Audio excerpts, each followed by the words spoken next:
দাঁড়িয়ে যেদিন বল এখানে একটা ছেলে যাচ্ছে তো তিনজনে যাচ্ছি আমরা যাবো আর আসবো তো তোমার এখানে। তো আমরা এখন বৌভাতে যাব, খেতে যাচ্ছি আসলে।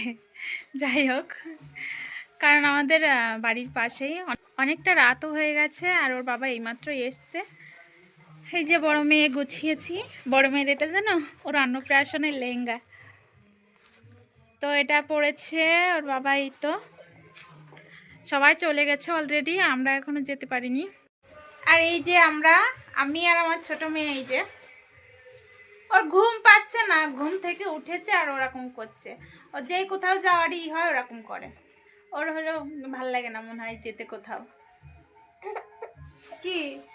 তো এই তো আমরা রেডি হয়ে গেছি সবাই।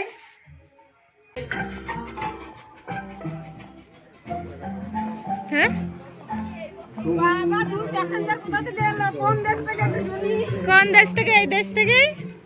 ও প্যাসেঞ্জার কি খবর?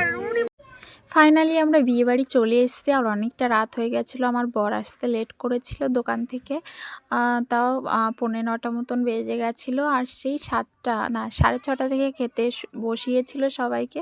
তো এখানে এসে আমার বর দুইজনের জন্য 2টো কফি নিয়ে নিয়েছিল।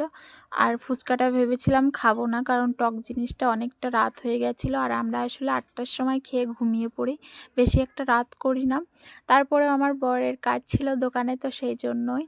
আর এদিকে আমরা কফিটা খেয়েই মানে ঢুকে পড়ছি খাওয়া দাওয়ার ওখানে। আর এদিকে দেখি সৈনি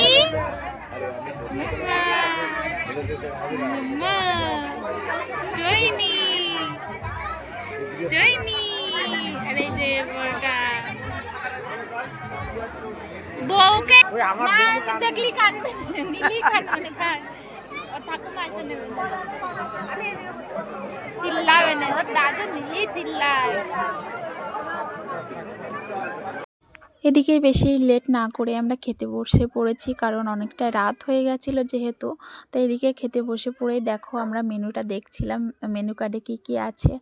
আর মানে বিয়ের ছবিটা নিয়ে কথা বলছিলাম আর কি, বিয়ের ছবি কি করে দিল মেনু কার্ডে, তো সেটাই নিয়ে একটু আলোচনা করছিলাম খেতে বসে আর কি। আর সত্যি কথা বলতে খাবার দাবার এতটা টেস্টি হয়েছিল, মানে কি বলবো। আর খারাপ বলতে নেই, তবুও মানে খুব ভালো। খাবার দাবার শেষ করে এসে দেখি বউ বসে পড়েছে, আর আমরা এসে দেখেছিলাম বউ বসেনি এখনো, তারপর এসে দেখি বউ বসে